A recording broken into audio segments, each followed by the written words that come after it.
السلام عليكم خوتي، كي صبحتوا؟ لاباس عليكم؟ كلشي بخير، الامور مزيانه، كلشي سانكساك. اليوم راني وجدت لكم واحد الفيديو ديال طريقه تحضير ميني بتي بان باللوز والشكلاط. غنقول لكم سرع ميني بتي بان تيجي رائع جدا، كميه وفيره وبمقادير بسيطه جدا موجوده في كل بيت. ولكن قبل ما نبدا طريقه تحضير هذا الميني بتي بان، اليوم عندي لكم واحد القناه اللي غتستافد من المساعده. الله يجازيكم بخير جميع القنوات اللي باغيين المساعده وباغيين يستافدوا من هذه المساعده، يدخلوا عند هذه القناه هذه سميتها اسرار الطبخ مع مروه كيتشن. بالنسبه للرابط ديالها غنحطو في صندوق الوصف، وفي نفس الوقت غتبداو فوق التعليق.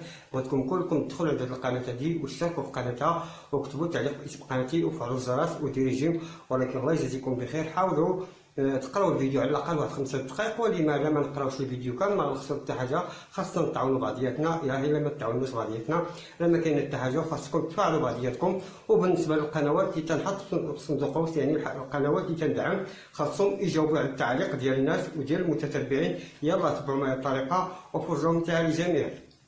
خوتي المقادير باش نحضروا هاد البتي بان ديالنا ديال اللوز يعني بدون توريق. المقادير اللي غنستعمل ديال الطحين في هذه الوصفه هذه 500 غرام ديال الدقيق ديال البوص، يعني 5 الكيسان ديال العنبه يكونوا عامرين. عندنا 15 غرام ديال الخميره حبيبات، ملعقه صغيره تكون عامره بالملح.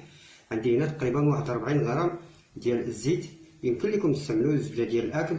عندي هنا واحد 60 غرام او 70 غرام ديال السكر حبيبات، نص كاس عنبه ما عمرش. عندي هنا 2 بيضات، ولكن غنحتفظ باصفر بيض لبيضه وحده باش ندهنوا هذا البتي بان هذا. وعندي هنا ملعقه كبيره ديال الزبده ديال البوطه.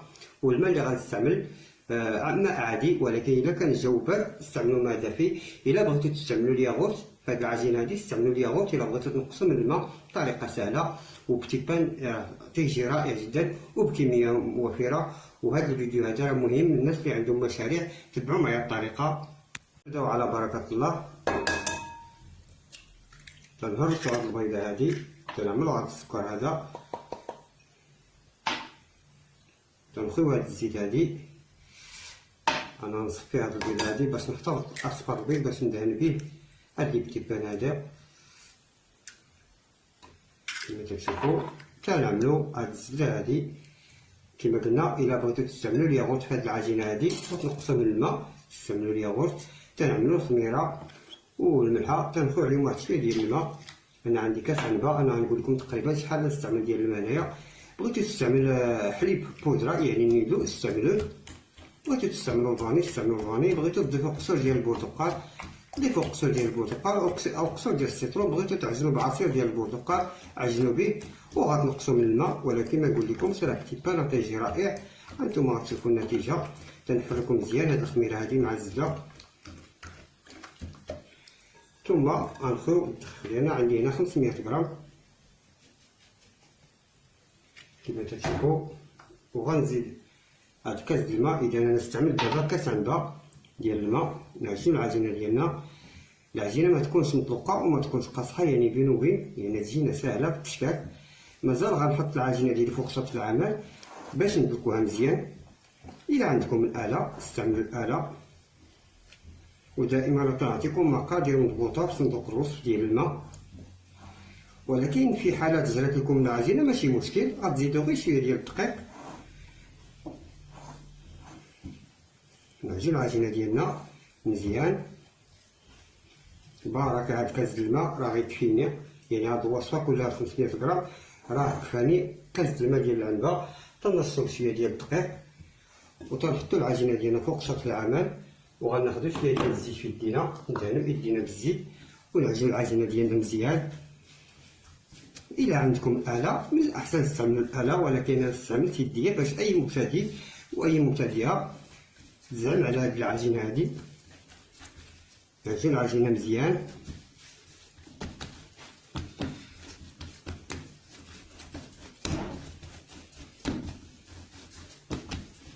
بقاو معايا بلا ما نطول عليكم الفيديو. العجينه هي موجوده، شوفوا الشكل ديال العجينه راه مخدومه مزيان. تنخليو العجينه ديالنا فوق سطح العمل ترتاح واحد 15 دقيقه. بقاو معايا. من بعد ما ارتاحت العجينه ديالنا 15 دقيقه تناخدوها تنقطعها قطع صغيره. انا غنحضر لكم ميني بتي بان يعني بكميه وفيره. وغنطورنيوهم وغنخليهم في وسط العمل تقريبا واحد 20 دقيقة باش يرتاحوا، باش يجيونا ساهلين. هانتوما غتشوفوا شحال من حبة غنقص عليها، وانا غنقول لكم شحال في الوزن ديال الحبة. كما تشوفوا نقادوهم كما قلنا، نطورنيهم بهذا الشكل هذا، ونحطوهم فوق سطح العمل يرتاحوا واحد 25 دقيقة.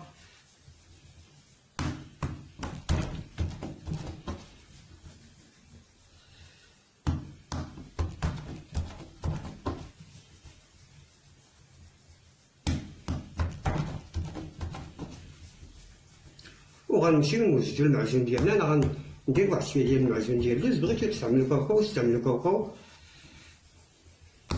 انا شويه ديال اللوز وغنخلط مع شويه ديال الصابلي مطحون وشويه ديال الكوك، يعني جوج الهين.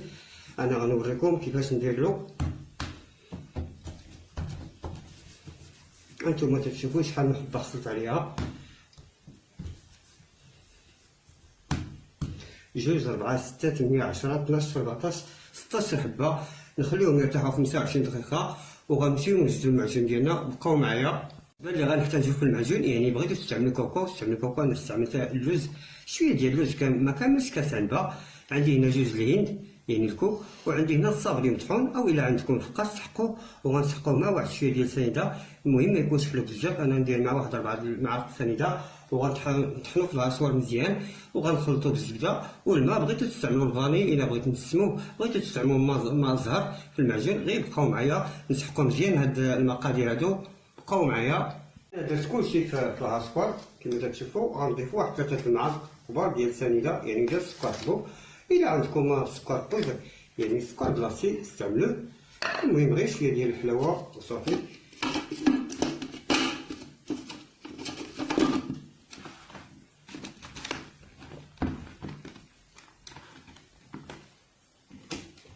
نسحقو مزيان هاد المقادير.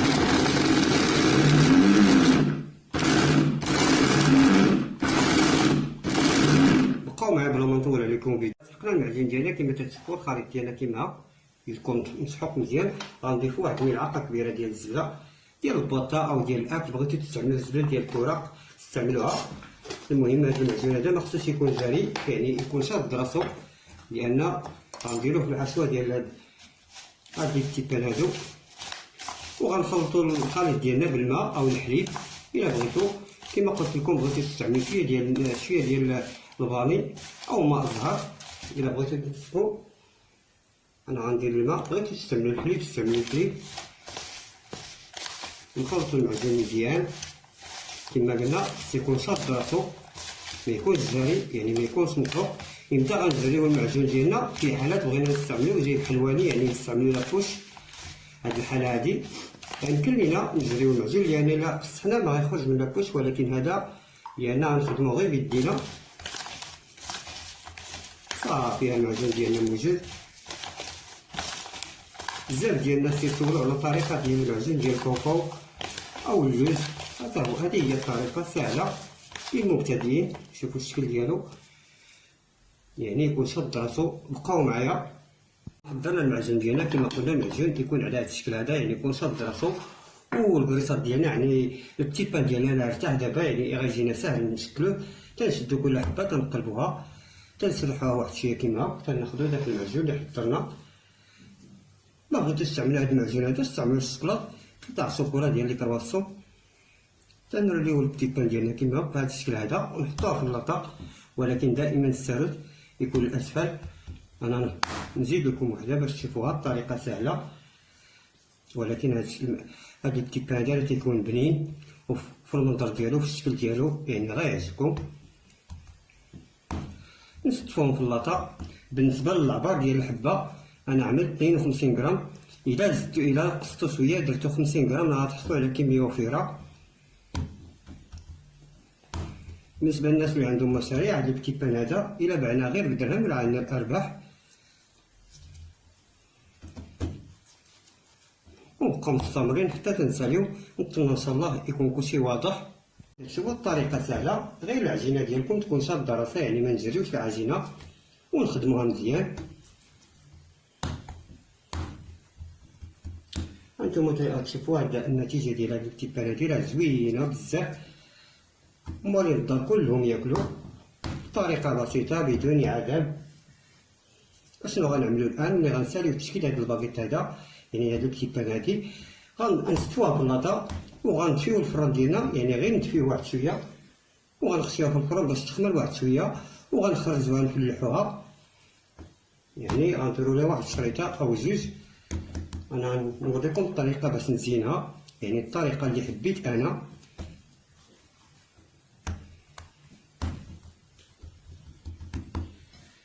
والمعجون راه مازال صايت ليا،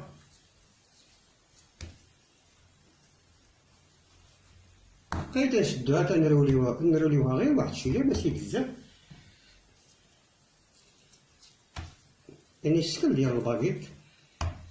بقاو معايا التشكيل ديال لي بتيبان ديالي والفران ديالي راني شعلتو غير واحد 2 دقائق ماشي بزاف، لان الهدف ديالنا خص غير يدفى باش هاد البتيبان هذا يخمر لينا دغيا، يعني ما ياخدش لينا الوقت كتير.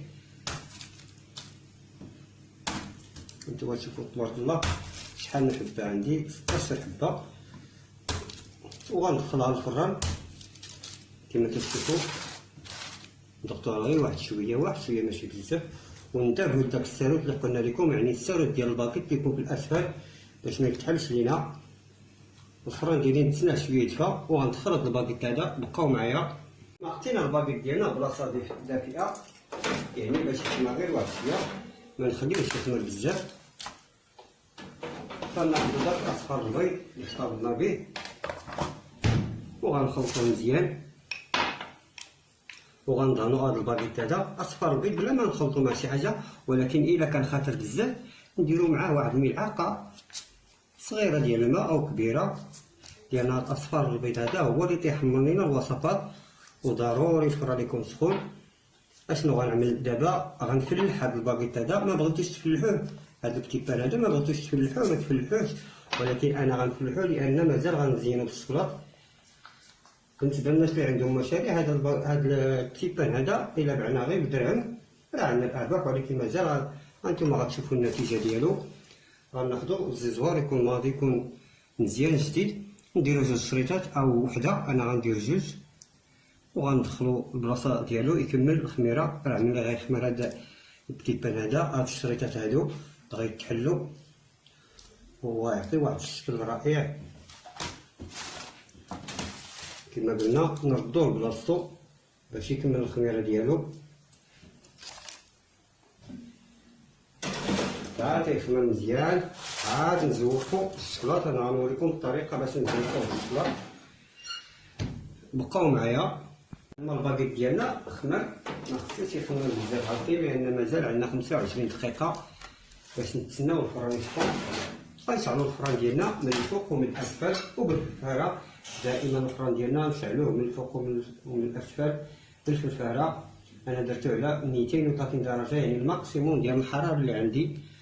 طلع لكم الكاميرا، يعني الماكسيموم ديال الحراره 230 درجه، ودرتو على 25 دقيقه باش يسخن حتى تيسخن الفران ديالنا.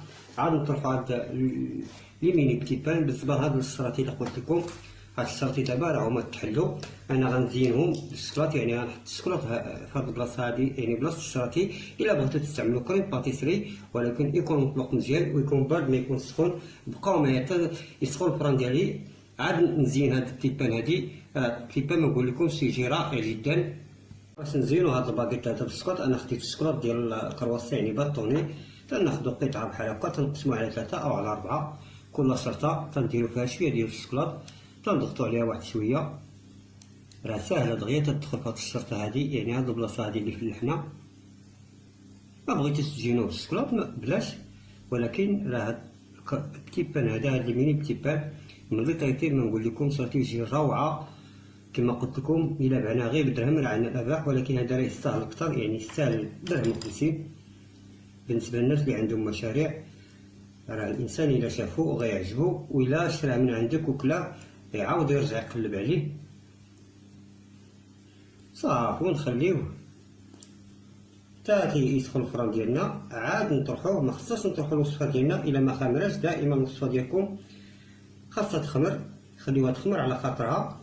ودائما الا كان الجو بارد سخنوا الفران ديالكم واحد شويه، يعني يدفى واحد شويه، وحطوا الوصفه ديالكم باش تخمر. بقاو معايا بما يسخن الفران ديالنا.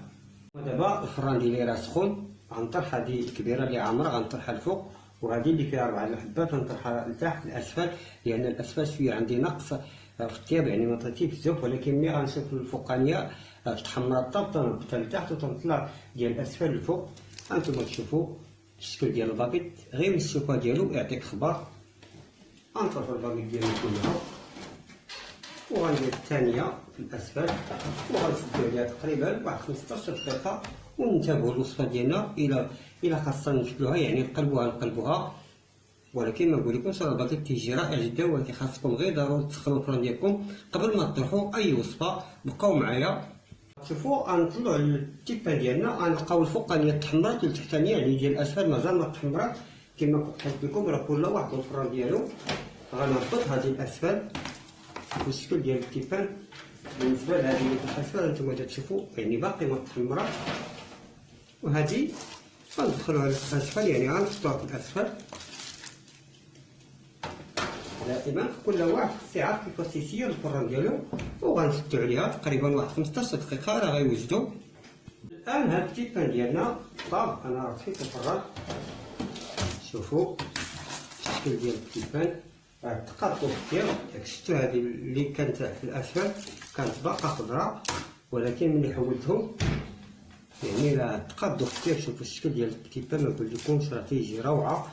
الا بغينا نزينوه بالمربى او العسل او النباط غنخليوه يبات تقريبا واحد 10 دقائق عاد نزينوه. ما بغيتوش تزينوه ما تزينوش، ولكن الا زدنا زيناه يعطي المنظر. بالاخص الناس اللي عندهم مشاريع بقاو معايا نوريكم الطريقه باش نزينوه. الا بغينا نزينوه بالسكر بلاصي تنرشوا عليه بالسكر بلاصي كيما هاكم من الفوق. ما بغيناش نزينوه ما نزينوش، وغناخذوا النباط او المربى وغندوزو على دوك الشريطات اللي عملنا فيهم الشكلاط، ونخليو داك السكر بلاصي باش يبان فوق هاد التيبان. هذا طريقه سهله كما قلنا. ناخذو المربى او العسل تندوزو غير على هاد الشريطات هادو كما تشوفوا. ما بغيتوش تزينوه ما تزينوش، ولكن راه تيجي كيعطي واحد المنظر رائع.